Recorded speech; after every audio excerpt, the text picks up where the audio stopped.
¿Qué drogas hipnóticas tenemos para inducir pseudoanalgesia? El propofol es una de ellas, es un agente sedativo, hipnótico, con un mecanismo de acción que no es del todo conocido, pero la evidencia sugiere que actuaría a través de 3 vías: GABA, noradrenérgica y serotoninérgica a nivel de hipotálamo, sobre todo hipotálamo posterior. Tenemos también ketamina, que genera hipnosis, a la vez que también, dependiendo de la dosis, genera analgesia y anestesia, un tipo de anestesia que se conoce como disociativa, porque se genera una desconexión entre el sistema cortical y las vías talámicas. Es un anestésico que tiene la característica de que el paciente mantiene y conserva la función respiratoria, conserva el reflejo protector de la vía aérea.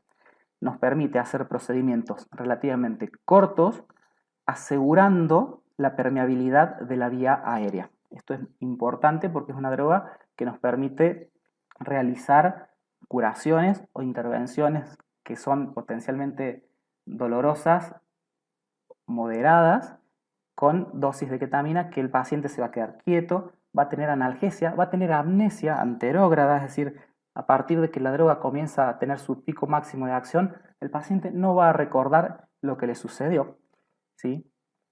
Por lo tanto, induce sedación, inmovilidad, analgesia muy marcada y amnesia. Algo a tener en cuenta es que puede dar laringoespasmo, que ya lo vamos a ver cuando hablemos de la droga en detalle. Ketofol, esto es a modo de información, ketofol es la combinación de ketamina y propofol en distintas proporciones. Ketamina 3 mililitros, propofol 17 mililitros, esto me da una relación de 7,5, 8,5 miligramos por mililitro, y se puede utilizar para procedimientos cortos como reducción de fracturas, curación de quemados, ¿sí? Comenzando con dosis de 0,05 a 0,1 mililitros por kilo. Tenemos también drogas alfa-adrenérgicas que actúan a nivel agonista, selectivo del receptor alfa-2 central y también periférico, y aquí tenemos principalmente dexmedetomidina, Precedex, ¿sí? Y también tenemos clonidina. Y nuestro viejo y querido hidrato de cloral, que no sabemos bien cómo funciona, cuál es el mecanismo de acción, ya vamos a hablar un poco de él, y que vamos a ver también cuáles son las precauciones que hay que tener. Se administra por vía oral, ¿sí? Tiene metabolismo hepático y eliminación renal.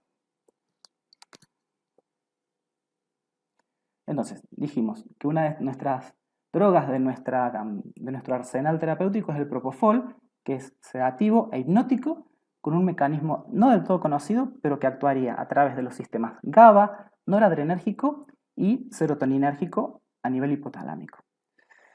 Como perla clínica, es una droga que tiene efecto antiemético y antipruriginoso, sobre todo a dosis bajas el efecto antipruriginoso, y tiene una distribución tricompartimental a tener en cuenta cuando uno retira el propofol. No requiere ajuste en insuficiencia renal y no requiere ajuste en insuficiencia hepática. Tiene un inicio de acción a los 15 a 30 segundos con una duración del efecto de hasta 10 minutos. Es un inicio suave, rápido y de corta duración que nos permite tener este efecto sedativo e hipnótico para procedimientos como por ejemplo reducción de fracturas. Alta unión a proteínas, metabolismo en el citocromo a nivel hepático, eliminación también por vía renal, pulmón y por vía enteral a través de materia fecal. Uso clínico, agente hipnótico, coadyuvante de la anestesia y también se puede utilizar en estatus convulsivo. Dosis endovenosa de carga 1 a 2 miligramos kilodosis. Esto puede variar de acuerdo a la fuente de información, ¿sí?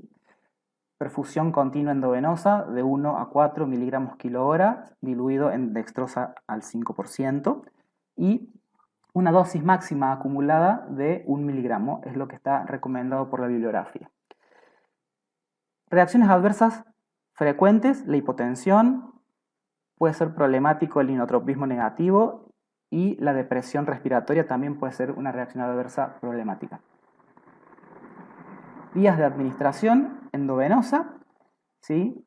De 1 a 2 miligramos kilodosis, se administra en 30 segundos y en perfusión continua, como dijimos, 1 a 4 miligramos kilo hora. Hay que tener en cuenta que cuando ingresa el propofol puede generar un poco de dolor en el paciente. Tiene una estabilidad máxima de 6 horas, ¿sí? Una vez hecha la dilución, siempre y cuando se lo conserve entre 2 y 25 grados centígrados. ¿Qué precauciones debemos tener con propofol? El síndrome de infusión por propofol, que se caracteriza por bradicardia, que suele ser de difícil tratamiento, refractaria, puede haber asistolia, hepatomegalia, porque es una droga que está preparada con sustancias grasas, puede haber por lo tanto hiperlipemia, acidosis metabólica, mioglobinuria y rabdomiólisis, y como tiene excipientes de las proteínas del huevo, hay que tener precaución con la alergia al huevo en los pacientes.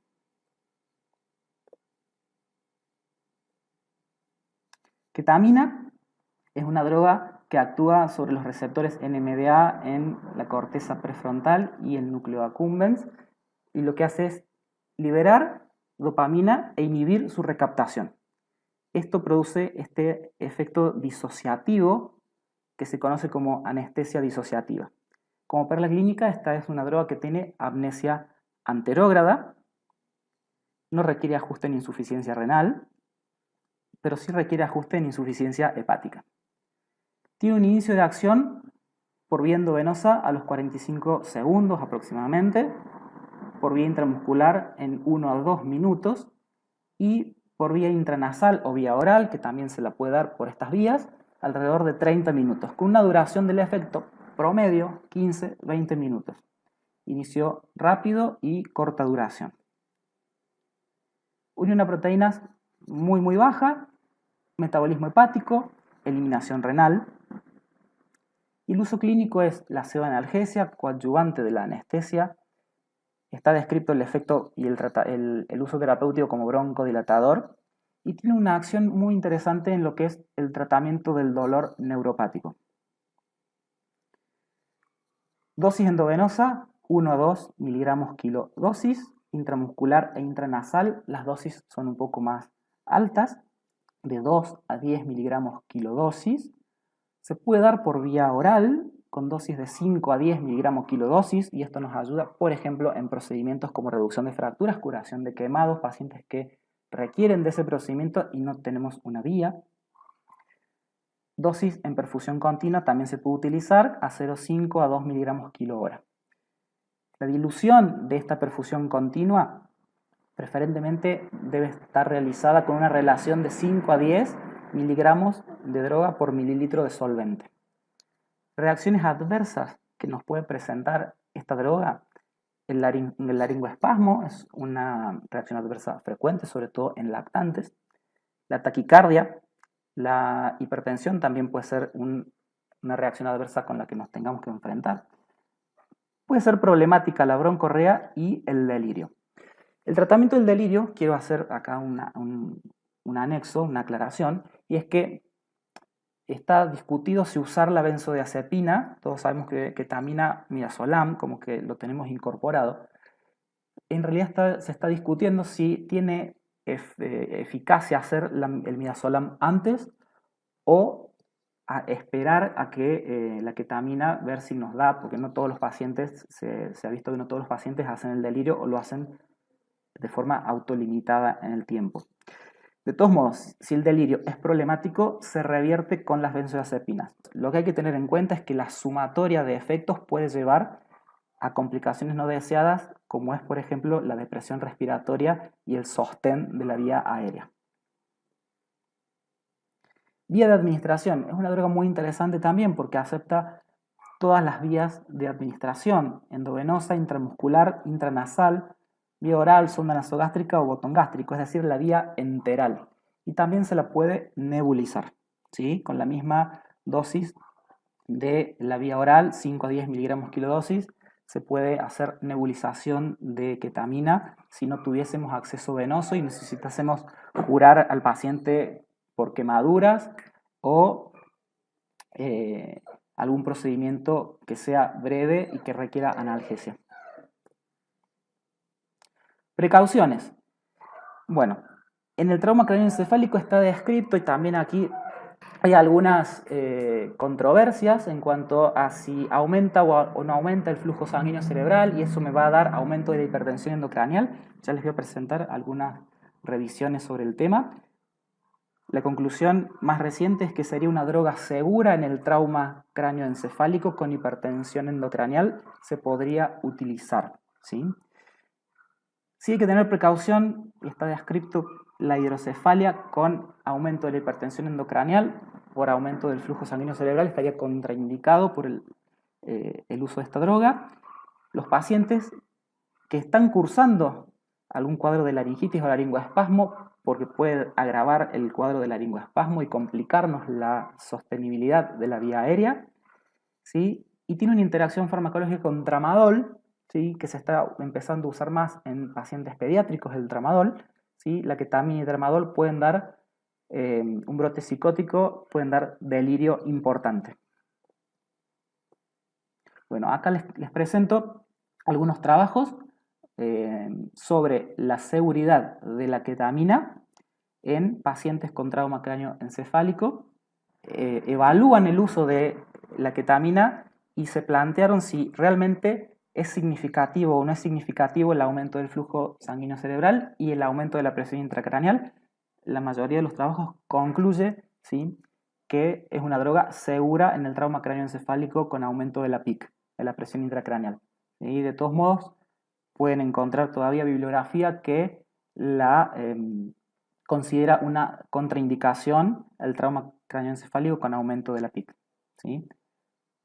Les dejo estos artículos, después se los comparto para que los lean en tranquilidad, pero es una droga que ha demostrado ser segura en estas condiciones. El hidrato de cloral, hipnótico sin efecto analgésico. Esto es muy importante porque lo usamos mucho para canalizar sobre todo a los pacientes. El paciente se entrega pero no deja de sentir dolor, ¿sí? El mecanismo de acción no es del todo conocido, pero recordemos esto, no genera analgesia. Como perla clínica, es una droga que aumenta la sensibilidad cardíaca a las catecolaminas. El ajuste en insuficiencia renal está recomendado solo si el clearance de creatinina se encuentra por debajo de 50, que en realidad no está recomendado el uso, está contraindicado el uso por debajo de 50 de clearance de creatinina. Y en insuficiencia hepática no está recomendado su uso. Inicio de acción 30 a 60 minutos, una duración del efecto de 4 a 12 horas, una vida media del tricloroetanol, que es uno de los metabolitos, que es de 12 horas, ¿sí?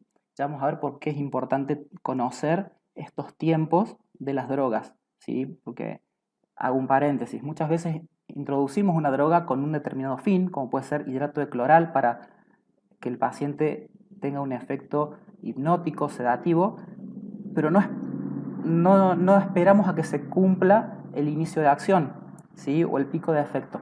Y no es que la droga fracasó, sino que no le dimos tiempo, ¿está?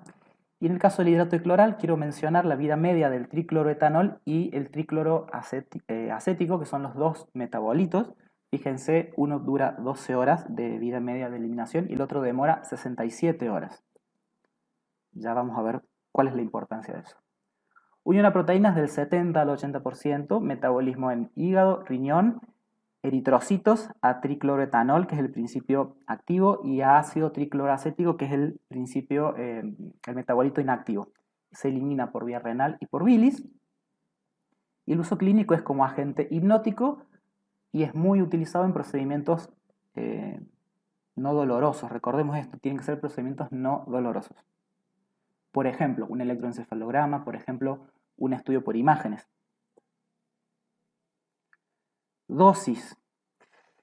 50 a 100 miligramos kilodosis con un máximo de 2 gramos día es lo que van a encontrar en la bibliografía.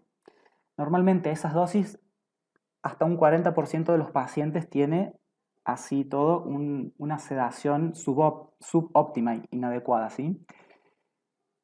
Algo que se los comparto, está extraído del libro de Fuhrman. La verdad que yo nunca recurrí ni he visto que se recurra a ello, pero es una droga que no tiene un antídoto específico. Sin embargo, pareciera ser que el flumazenil ha mostrado cierta evidencia, pero ¿cuál es el problema? Tiene para revertir, digamos, ¿no? O sea, como antídoto del hidrato de cloral. Ahora, el riesgo es muy alto porque puede dar una taquicardia ventricular. ¿Qué reacciones adversas presenta el hidrato de cloral? De forma frecuente, náuseas, vómitos y gastritis. Es una droga administrada por vía enteral que frecuentemente puede darnos gastritis y el paciente muchas veces lo manifiesta como un dolor en la zona epigástrica, ¿sí? Y está relacionado con la droga. Y puede ser problemática la resedación. Y esto tiene que ver con los tiempos de vida media de eliminación de los principios activos, ¿sí? Las 12 horas del tricloroetanol, que es el principio activo, el principio que induce el efecto sedativo. ¿Por qué? Muchas veces hacemos un procedimiento o algo en contexto de un estudio por imágenes, lo hacemos en la guardia y damos de alta al paciente de forma rápida, se terminó el estudio y se fue a la casa. Y en la casa hace un efecto de resedación que puede deprimir la vía aérea. Entonces, lo recomendado es por lo menos monitorizar al paciente alrededor de 4 horas, que se ha visto que pasadas esas 4 horas no es tan problemático o es muy raro que aparezca el efecto de resedación del hidrato de cloral.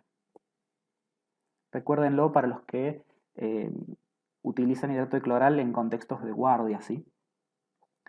Vía de administración, vía oral, y también se puede administrar a igual dosis por vía intrarrectal en caso de que la vía oral no esté disponible y que necesitemos hacerlo, ¿sí? Precauciones, bueno, los pacientes neuromusculares, está contraindicado en la insuficiencia hepática y renal, como ya lo mencionamos, y precaución en las cardiopatías porque puede generar cardiodepresión, ¿sí? Inotropismo negativo. Otra droga muy noble que usamos mucho en el ámbito de lo que es la terapia intensiva y los cuidados intermedios es la dexmedetomidina, que es un agonista selectivo alfa 2, ¿sí? Similar a otra droga que vamos a ver luego, que es la clonidina. Y tiene un efecto sedativo por inhibición de la vía noradrenérgica, ¿sí? A nivel del locus coeruleus en el tronco cerebral. Como perla clínica, es una droga que en un paciente que está recibiendo opioides se comporta como droga, se las conoce como droga ahorradoras de opioides, es decir, me permite usar menos cantidad o menos dosis de opioides, ¿sí? De morfina, por ejemplo. Y es útil para tratar también la abstinencia a opioides. No requiere ajuste en insuficiencia renal, pero sí requiere ajuste en insuficiencia hepática. El inicio de acción es entre los 5 y los 6 minutos con un efecto, una duración del efecto de 2 horas. Unión a proteínas alta, metabolismo hepático en el citocromo P2D6, citocromo P450 2D6, que es la vía común de muchas drogas, por lo tanto hay que tener en cuenta algunas qué otras drogas pueden afectar y competir por el metabolismo, ¿sí? Del citocromo P2D6. Tiene eliminación por orina por clearance renal. El uso clínico es una droga que da sedación, ansiólisis y una analgesia moderada. ¿Cómo le indicamos? Normalmente lo utilizamos en perfusión continua, con dosis que van de los 0,2 a 1 microgramo kilo hora. Esa es la dosis en perfusión.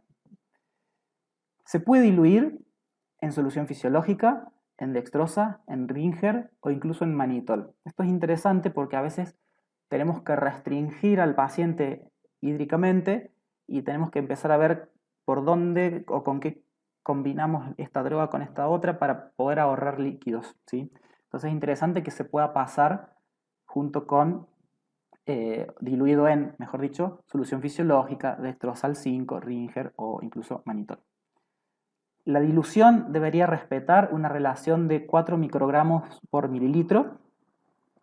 La estabilidad de la droga, una vez que está diluida, una vez que está preparada, es de 24 horas a 25 grados Celsius, a 25 grados centígrados. Esto es importante porque la ampolla trae 200 microgramos en 2 mililitros. Muchas veces se usa la mitad de la ampolla y la otra mitad se guarda. Esa ampolla abierta tiene una estabilidad de 24 horas a 8 grados centígrados, ¿sí? Es importante tener en cuenta la estabilidad de la solución y la estabilidad de la droga una vez que se utilizó la ampolla. ¿Cómo se prepara la infusión, la perfusión? Se diluyen 200 microgramos, una ampolla de 2 mililitros, hasta 48 mililitros con, habitualmente usamos solución fisiológica o dextrosal 5. Y de ese preparado tenemos que calcular cuánto es la dosis que obtenemos por mililitro.